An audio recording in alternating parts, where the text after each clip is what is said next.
itulah ia berhenti dari segala pekerjaan penciptaan yang telah dibuatnya itu. Oke. Ya, oke, sebelum kita mulai, kita bersatu di dalam doa. Mari kita bersatu dalam doa. Ya Bapa yang kudus, kami mengucap syukur dan terima kasih. Pada hari ini kami semua adalah segenap jemaat-Mu tubuh Kristus ya Bapa, yang telah dibeli oleh darah Yesus, dan kami melakukan segala perintah-Mu pada hari yang kudus ini ya Bapa. Dan di mana hari ini adalah hari yang kudus bagi roh jiwa kami ya Bapa. Dan kami mengingat di mana Yesus Kristus telah mati dan bangkit untuk menguduskan roh jiwa kami, yang membeli setiap roh jiwa kami ya Bapa, supaya roh jiwa kami dapat menerima segala berkat-Mu ya Bapa. Di hari yang kudus-Mu inilah kami memperoleh segala berkat-Mu ya Bapa. Dan Bapa, di mana kami telah menyelesaikan ibadah yang kudus, dan oleh karena itu kami yang telah menyukseskan ibadah yang kudus, kami melanjutkan kehidupan iman kami dalam seminggu ini ya Bapa. Dan di mana Bapa, kami melanjutkan kehidupan iman kami dengan firman ya Bapa, yang firman yang telah Engkau berikan kepada kami, supaya kami melakukannya dengan seturut daripada setiap kehendak-Mu ya Bapa. Dan oleh karena itu Bapa, pada malam hari ini, pada komsel malam hari ini di online ya Bapa, di Google Meet ya Bapa, sungguh hamba-Mu akan mengajar firman dan membahas firman gambar kehendak Allah, yang dimana judulnya adalah hari yang dikuduskan Bapa. Bapa, hamba-Mu penuh dengan segala kelemahan, dan hamba-Mu adalah manusia yang bodoh ya Bapa, yang masih sulit untuk berkata-kata Bapa. Tapi tolonglah hamba-Mu, mampukanlah hamba-Mu oleh Roh Kudus dengan inspirasi, hikmat, pengetahuan dan kuasa daripada Roh Kudus ya Bapa, untuk hamba-Mu dapat mempunyai keberanian untuk berkata-kata dan berbicara dan menjadi juru bicara-Mu yang baik ya Bapa, dengan pimpinan daripada setiap Roh Kudus ya Bapa. Karena sungguh hamba-Mu adalah manusia yang lemah ya Bapa, hamba-Mu adalah manusia yang bodoh, yang masih memiliki segala kekurangan. Pimpinlah hamba-Mu oleh Roh Kudus dengan kepenuhan daripada Roh Kudus ya Bapa, supaya hamba-Mu dapat memberitakan seluruh kehendak-Mu ya Bapa, supaya mereka mempunyai mengetahui akan kehendak Allah, dan memiliki pikiran Kristus, dan mengetahui segala karakter Kristus ya Bapa, supaya mereka dapat memiliki kepenuhan Allah di dalam roh jiwanya ya Bapa. Oleh karena itu Bapa, Roh Kudus pun dapat bekerja di dalam kehidupan imannya ya Bapa, menyeret mereka dan memakai mereka ya Bapa, seturut daripada setiap kehendak-Mu ya Bapa. Dan oleh karena itu tolonglah hamba-Mu ini Bapa, untuk menyampaikan seluruh kebenaran firman-Mu ya Bapa. Bantulah hamba-Mu dan pimpinlah hamba-Mu, dan tolonglah hamba-Mu ini ya Bapa, supaya mereka pun yang ada di Meet ini ya Bapa, di online ini ya Bapa, sungguh mereka memiliki inspirasi yang sama, supaya mereka dapat mengerti dan mengetahui akan segala kebenaran firman-Mu. Dan biarlah sungguh roh jiwa kami menjadi bejana, dan menjadi ladang, dan menjadi kantong yang menerima segala benih firman-Mu di dalam setiap roh jiwa kami. Biar sungguh apapun yang hamba-Mu sampaikan, baik mereka yang mendengar dan hamba-Mu yang mengajar, diberikan inspirasi yang sama, untuk kami sama-sama mengerti dan sama mengetahui akan kebenaran firman-Mu ya Bapa. Tolonglah hamba-Mu ini Bapa, supaya sungguh yang kami ajarkan ini menjadi iman dan perintah bagi roh jiwa kami ya Bapa, supaya kehidupan kami penuh dengan kemerdekaan dan kebebasan. Sungguh hamba mengucap syukur dan terima kasih di dalam nama Tuhan Yesus, amin. Mari kita doa Bapa kami. Bapa kami yang di sorga, dikuduskanlah nama-Mu, datanglah kerajaan, jadilah kehendak-Mu di bumi seperti di sorga. Berikanlah kami pada hari ini makanan kami yang secukupnya, dan ampunilah kami akan kesalahan kami, seperti kami juga mengampuni orang yang bersalah pada kami. Dan janganlah membawa kami ke dalam pencobaan, tetapi lepaskanlah kami daripada yang jahat. Karena Engkaulah yang punya kerajaan dan kuasa dan kemuliaan sampai. Ya, salam semuanya, damai sejahtera bagi kita semua pada hari ini, di mana saya akan melanjutkan part 2-nya tentang hari yang dikuduskan Allah.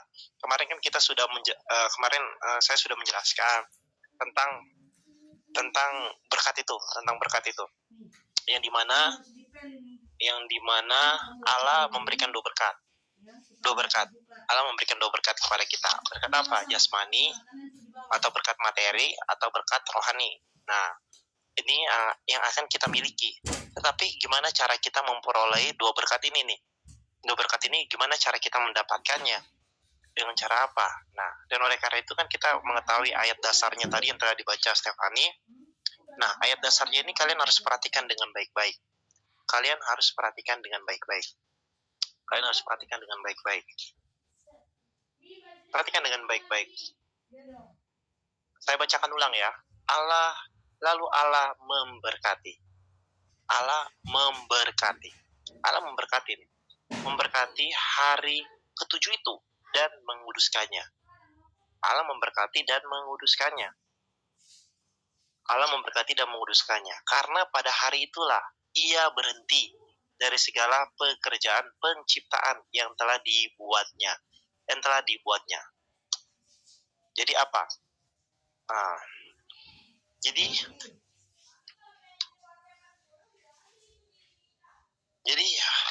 pada hari ketujuh itu Allah memberkati. Allah memberkati. Tapi dia memberkati apa? Dia bukan memberkati manusia. Dia tidak memberkati ciptaannya. Tetapi dia memberkati apa pada Kejadian 2 ayat 3 itu? Dia memberkati harinya. Dia memberkati harinya. Memberkati harinya. Dan berkat itu apa? Bersifat apa? Berkat itu bersifat kekudusan atau menguduskan atau kudus, gitu loh. Berkat pada hari itu berkat bersifat apa? Bersifat kudus. Atau bersifat kudus.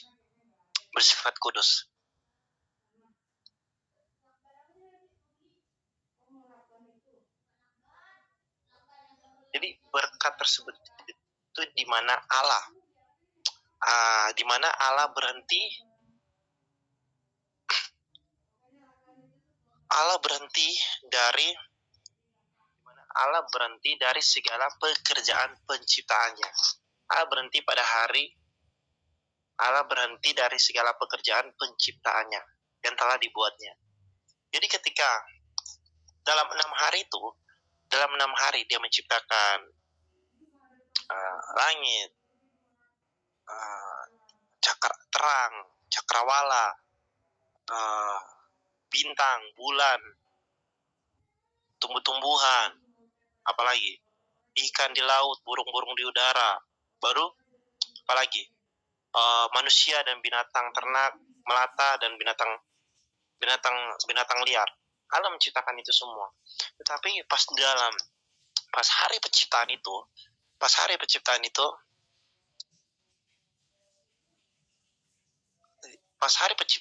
Allah tidak hadir dalam penciptaan tersebut.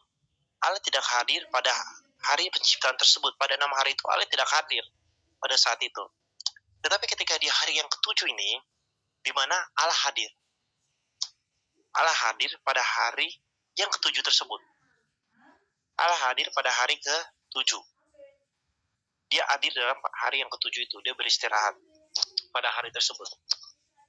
Gitu loh. Kayaknya itu hari ke-7 ini disebut hari apa? Hari Sabat. Hari Sabat untuk bangsa Israel. Hari Sabat untuk bangsa Israel.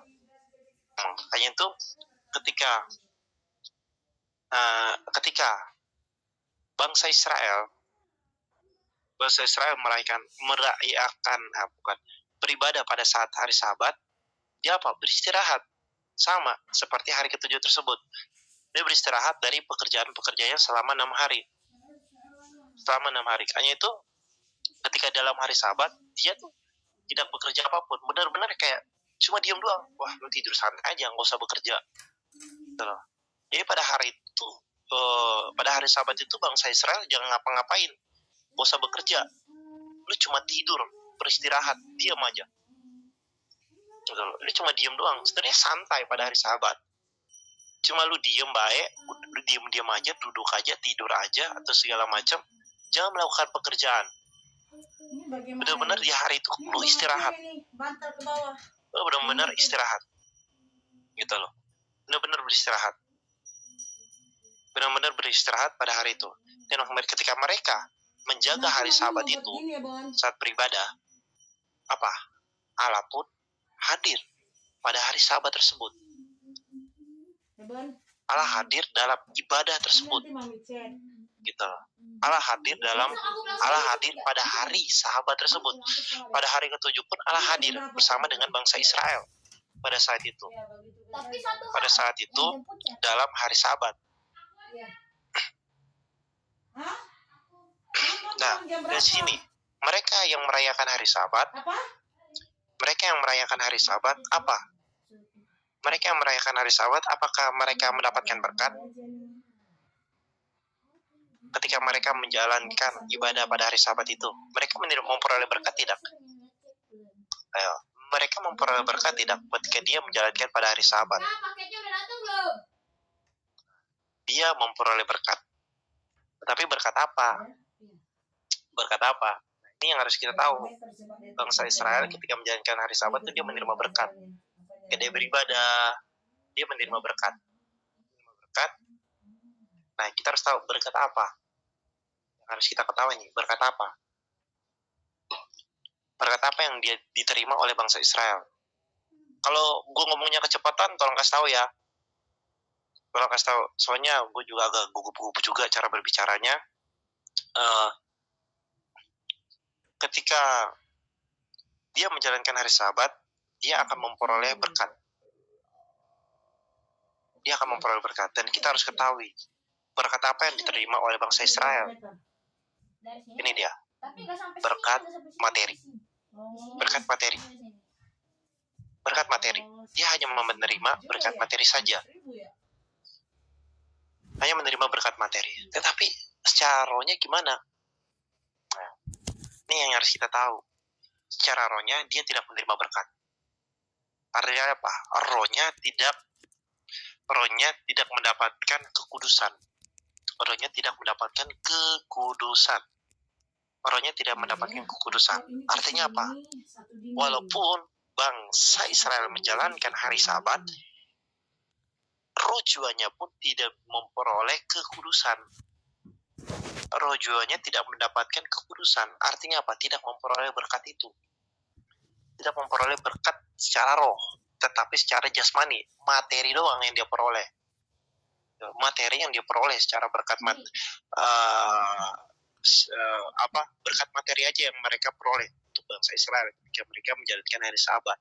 Tetapi secara rohnya gimana? Tidak sama sekali. Makanya itu apa? Di sini dia bilang dalam Kejadian 2, Allah hanya memberkati harinya. Jadi harinya ini bersifat apa? Harinya ini bersifat materi. Karena dia hanya memberkati harinya doang.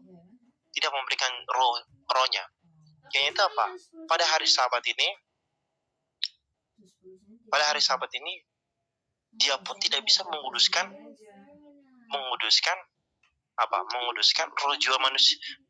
roh jiwa manusia. Makanya itu apa? Hari Sabat masih ada kekurangan. Di hari Sabat masih ada kekurangan. Maksudnya apa? Kurang sempurna. Belum 100% sempurna pada hari itu. Pada hari Sabat itu masih belum sempurna. Nah, gitu loh. Pada hari itu belum sempurna.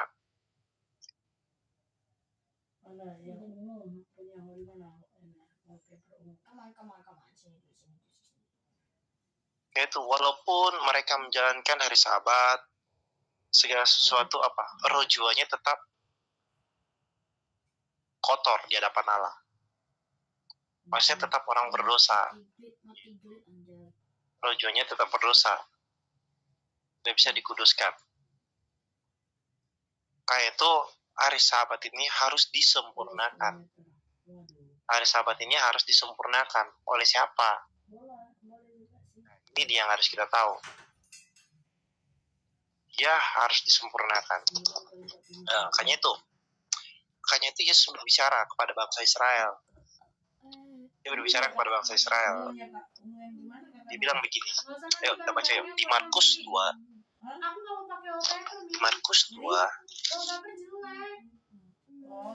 Di Lukas 6. Yang tergantung yang masangnya sih. Enggak, aku suka pakai wallpaper, aku suka pakai stiker. Nanti. Ayo kita baca 27-28-nya, Stan.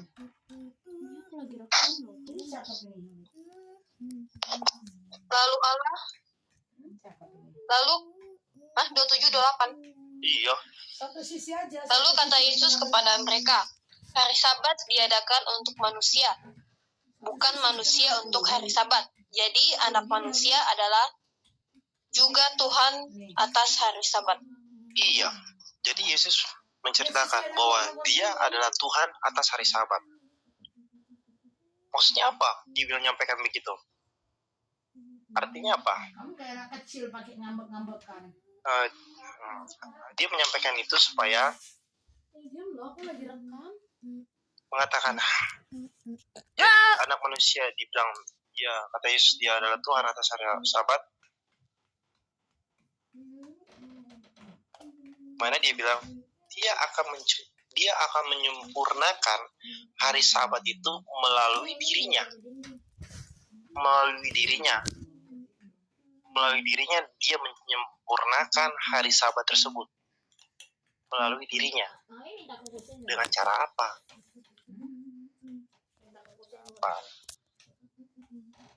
Cara apa? Kayak itu dia bilang dalam Yohanes pasal 2 ayat berapa?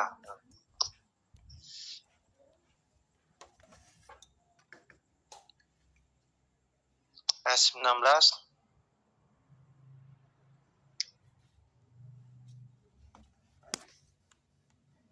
Ayat 29.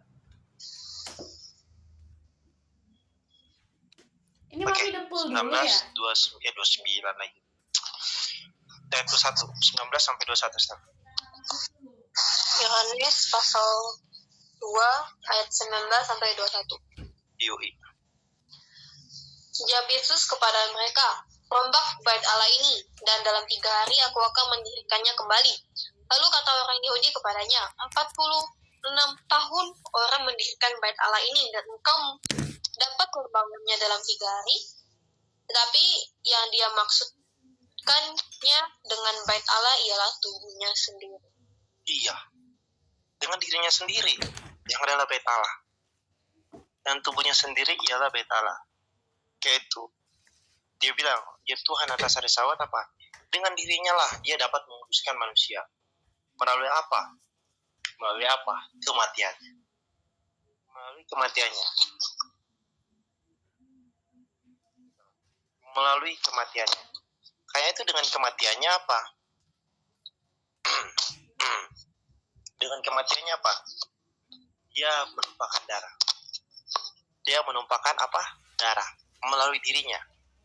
Melalui dirinya dia menyempurnakan hari Sabat itu. Hari Sabat tersebut.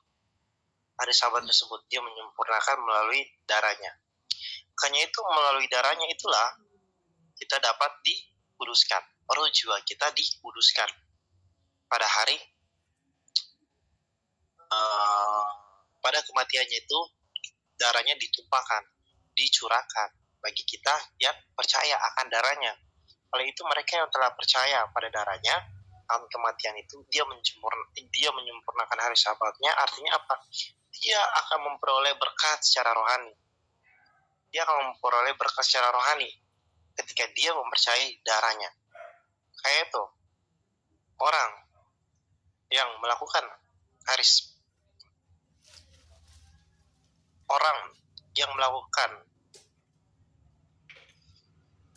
orang yang beribadah pada hari Sabat, artinya apa? Dia dikuduskan. Dan orang yang telah dikuduskan, maksudnya orang yang beribadah pada hari Sabat, dia akan dikuduskan. Tapi dikuduskan secara apa? Bukan secara rohani, tapi secara jasmani, secara materi. Dan orang tersebut dapat menerima apa? Menerima berkat secara materi. Makanya itu, oleh karena itu, gimana kita dapat memperoleh berkat? Caranya gimana kita memperoleh berkat? Gimana kita memperoleh berkat? Pertama-tama, roh jiwa kita harus dikuduskan terlebih dahulu. Kalau roh jiwa kita belum dikuduskan, gimana kita bisa memperoleh dua berkat itu? Materi dan rohani. Kayak itu. Apakah roh jiwamu sudah dikuduskan oleh darah Yesus atau tidak? Apakah kamu benar-benar percaya bahwa dosamu sudah diampuni? Bahwa Yesus telah membelimu dan harganya lunas telah dibayar. Kayak itu orang yang tidak menerima berkat secara rohani dan materi, artinya apa? Roh jiwanya belum dikuduskan. roh jiwanya belum dikuduskan. Apakah benar sudah ada darah Yesus di dalam dirimu? Apakah kamu benar-benar menjadi pemilik berkat? Artinya kamu menjadi pemilik berkat apa? Roh jiwamu dikuduskan oleh darah. Kamu menjadi pemilik berkat. Gitu. Kamu menjadi pemilik berkat. Oke, kita lanjut. Yang tadi mudah-mudahan kalian ngerti. Kapan kita memperoleh berkat? Pertama, roh jiwamu dulu dikuduskan. Kalau roh jiwamu belum dikuduskan, kita tidak bisa memperoleh berkat itu. Dan saya sudah memberitahu cara kita memperoleh berkat itu. Roh jiwamu harus dikuduskan dengan apa? Dengan darah, melalui kematiannya. Apakah kamu percaya itu? Kalau kamu percaya, katakanlah amin. Gitu loh. Katakanlah amin. Bahwa benar-benar bahwa Yesus telah menguduskan kita dengan darahnya. Dan oleh karena kematiannya, apa yang terjadi? Dia bangkit. Dia bangkit. Dia bangkit. Ketika kebangkitannya itulah dia menang. Kebangkitannya itulah dia menang. Artinya apa? Dia menyempurnakan hari Sabat. Menyempurnakan hari Sabat. Menyempurnakan hari Sabat. Yaitu kebangkitan. Di situ pada saat hari pertama minggu itu. Yaitu kalau disebut hari Tuhan. Nah, hari Tuhan. Di saat ini hari Tuhan. Hari Minggu. Hari pertama. Pada saat itu. Dan karena itu, kita yang beribadah pada hari Tuhan, hari Minggu, artinya apa?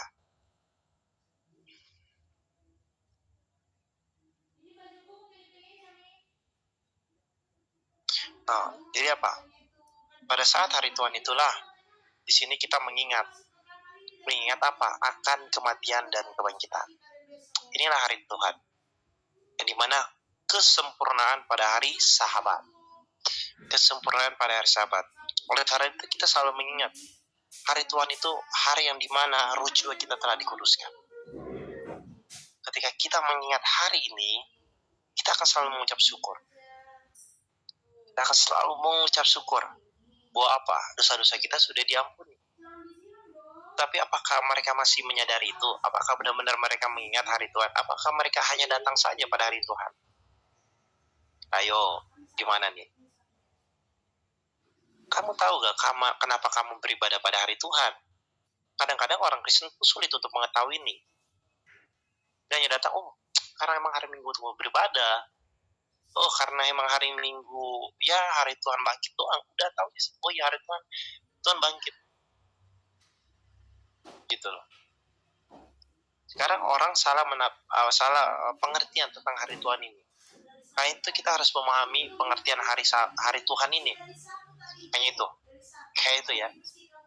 Mungkin saya mempelajari juga. Kenapa orang Berea rata-rata jadi roh najis? Kenapa dia bisa menjadi roh najis?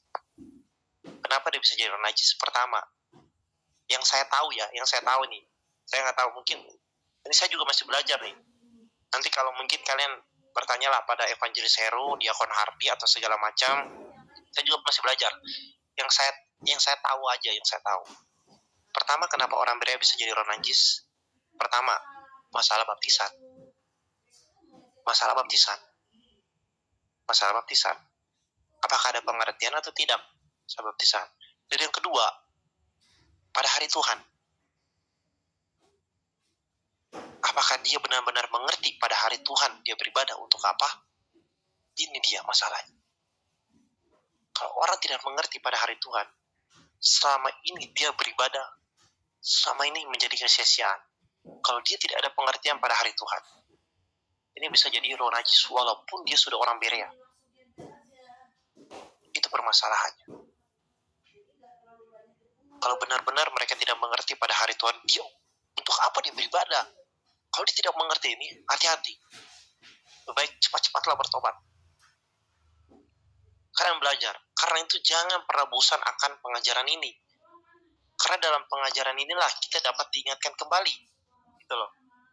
Diingatkan, diberitahu artinya ini.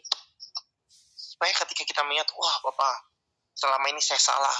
Selama ini saya tidak mengerti apa-apa. Gitu loh. Kita cepat-cepat bertobat gitu loh.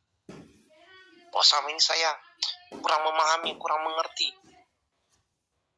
Hanya itu Paulus bilang, mintalah roh hikmat dan roh wahyu untuk kamu mengerti ini.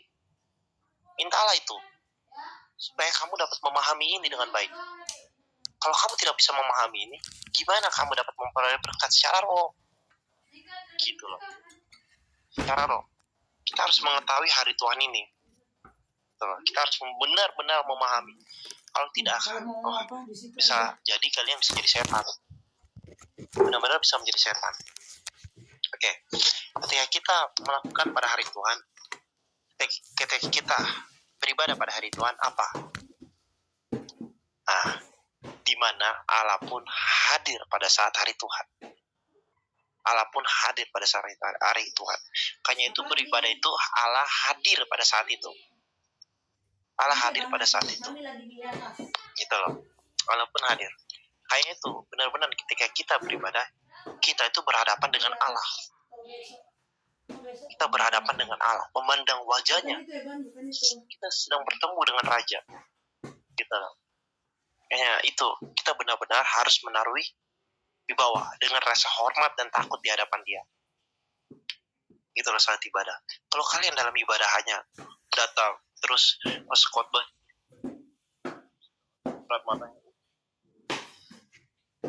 mana itu? Dia ada sikap dalam ibadah itu. Apakah benar layak di hadapan? Coba kalian, sikap kalian jelek di depan presiden, apa yang terjadi? Bukan kalian diusir? Itu aja dah. Coba aja sikap di depan orang tua. Sikap kalian jelek, angkat kaki depan orang tua, tidur ketika orang tua berbicara. Apakah tidak ditampeleng? Apakah tidak ditampar oleh orang tua itu sendiri? Bukankah begitu?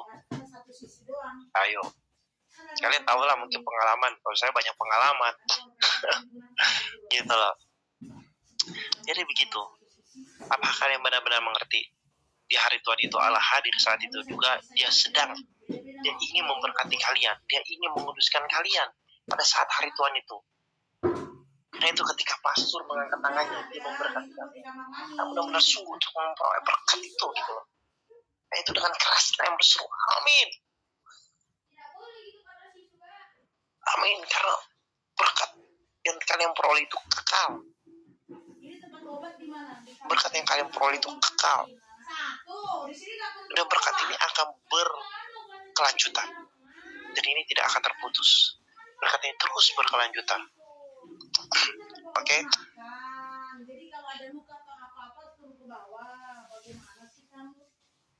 Makanya itu, orang tidak beribadah pada hari Sabat.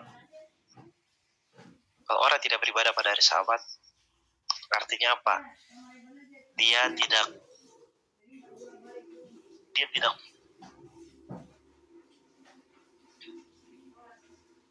kalau orang tidak beribadah pada hari Tuhan, maksudnya hari Tuhan, artinya apa? Dia tidak ada kerinduan untuk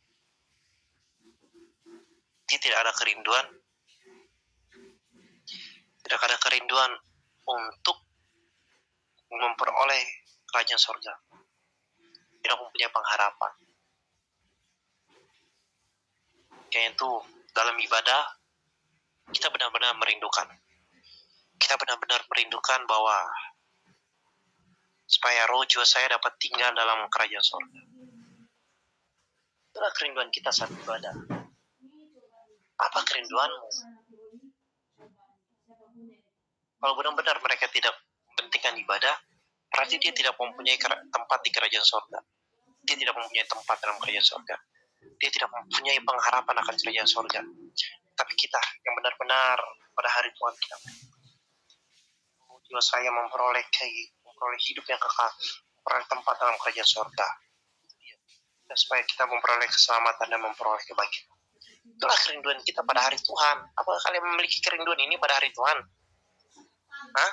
Apakah kalian benar-benar merindukan hari ini? Atau hanya sekedar datang doang?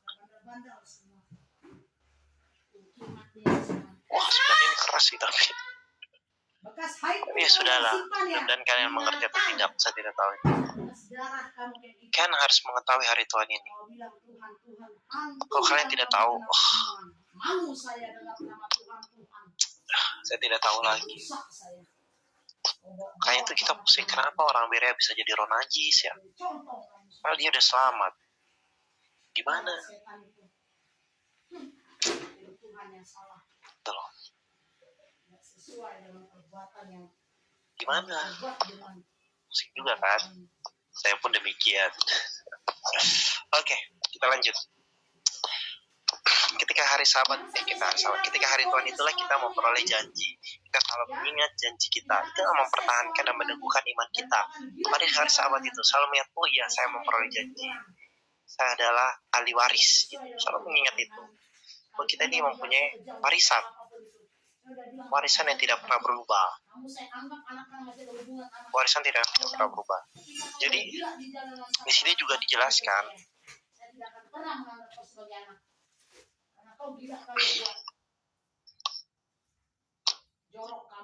Oke, kita coba lihat ya ayat.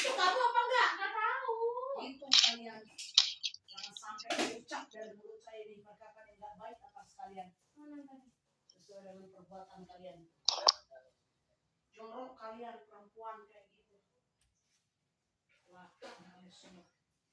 Oke. Ini dia. Coba kita baca step.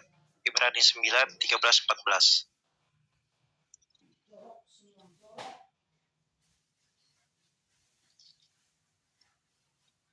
Oh. 13, 14 ya. Yui.